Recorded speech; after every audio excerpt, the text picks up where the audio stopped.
So I have something to confess. I applied for JET and I was rejected. I didn't even get an interview.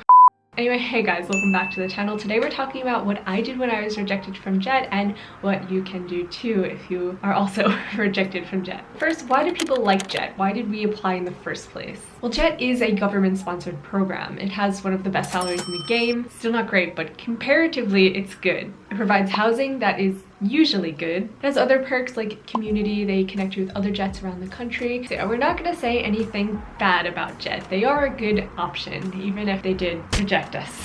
So yeah, JET's a good program, but it is not the only good program. It's the only government-sponsored program, but it's not the only good teaching English ticket to Japan. There are other options that are just as good and provide even more value in some departments than JET. So quick backstory on my experience with this. If you're not interested in my experience, by the way, you can skip to this timestamp here. So when I decided I wanted to move to Japan, I chose the English teaching option because coming as a chef is freaking hard. And before this, I was working professionally as a chef. So that was my background and what my resume was like. So I chose English teaching and I started looking up and researching how to get this magical English teaching job. And at the time, the JET program was pretty much the only thing that was coming up in my searches and when I looked up people's experiences on YouTube. So first, I looked at the qualifications because I wasn't sure if I'd be able to apply since I didn't have teaching experience and I was coming from a cooking culinary background. But the qualifications were as follows. I'm going to read this. Applicants must be interested in Japan. Well, yes. Applicants must be mentally and physically healthy. Mostly yes.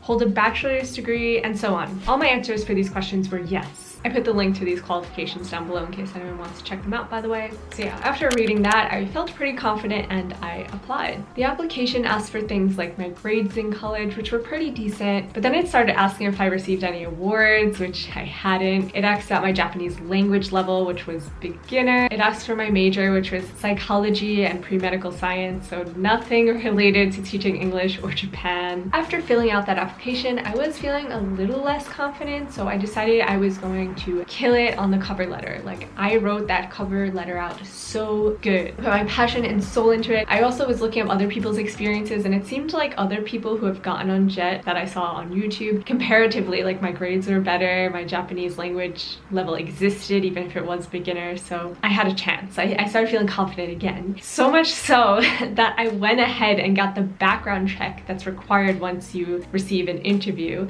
I went ahead and got that because I was so sure that I was gonna get an interview. So yeah, I waited very impatiently for that email that said, congratulations, you got an interview for JET. So I waited, I checked my inbox incessantly, but it never came. Instead, I got a rejection letter that was like, sorry, you didn't get an interview and we can't tell you why because the volume of applications that we have are just too much. So yeah, it would be an understatement to say that I was crushed. I felt like my ticket to Japan had just been set on fire and never to be seen again, and that was it. I had to give up on my dream of living here. But later I found out that it's pretty common to get rejected from JET. People with masters have even gotten rejected from JET. Sometimes the reason is something so small, like you made a little mistake on your application, like you wrote the date in the wrong place. If they see even one tiny mistake on your application, instead of reaching out to you, they just like throw your application in the trash because they just have such a large volume of applicants, they can't just do that back and forth to get people to fix things. So they feel like that's just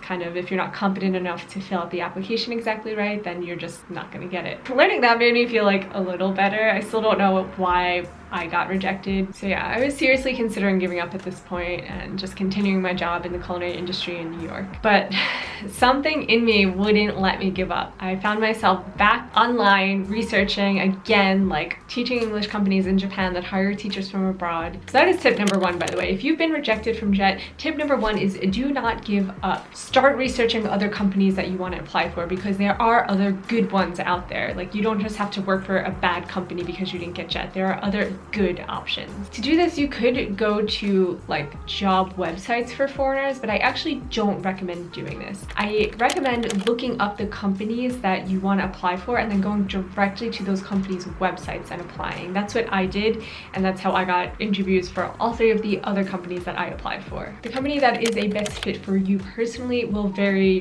from person to person. So it depends what you value. Some people value salary more, some people value time off more, others value the location where you're gonna live. So I recommend choosing a company based on what is more important to you personally rather than what other people have experienced that you've seen online. Because I know I had a great experience at my company, but some other people did not have a great experience working for that same company. Your experience also varies a lot based on your location, the school, the people you work with. So there's a lot of factors that go into it more than just the company alone. I did make a video on how to optimize your search to find a company that best suits you. I'll link that one down below. I also have another video talking about the companies that I recommend from my personal experience researching, and I did a lot of research, so I'll link that one too. Tip number 2 is in your research to find the company that best fits you. It's to also caution against exploitative companies. Some people want to come to Japan at all costs, and so they'll take a job that pays a salary that doesn't support the cost of living where they're moving. Definitely make sure to avoid applying to those companies. One way to do this is by looking up reviews online. You do want to be a little careful about this though, because like I said before, people have varied experiences with the same company. I think you're going to find more negative reviews online than good reviews, because that's just in general, people are more prone to write about their experiences online if they've had a negative one rather than a good one. So yeah, do be careful of that. And tip number 3 is to kill your applications. Like, don't just like write them and send them in. Have friends double, triple check them for spelling mistakes, grammar mistakes. You don't want to have those kind of mistakes on your application if you are in fact applying to be an English teacher. I just made an in-depth video about this last week. I'll link that one, but here's the gist. Have someone proofread your resume and your cover letter. Make sure there are no spelling or grammar mistakes. Also make sure it's as good as it could be. You definitely don't want to have those kind of mistakes on your resume and cover letter when you are applying to be an English teacher. If you don't have that shiny teaching experience on your resume, create one. Think about a time that you taught your little brother math, you taught a dog a trick, like you taught your friend something, you taught anyone anything.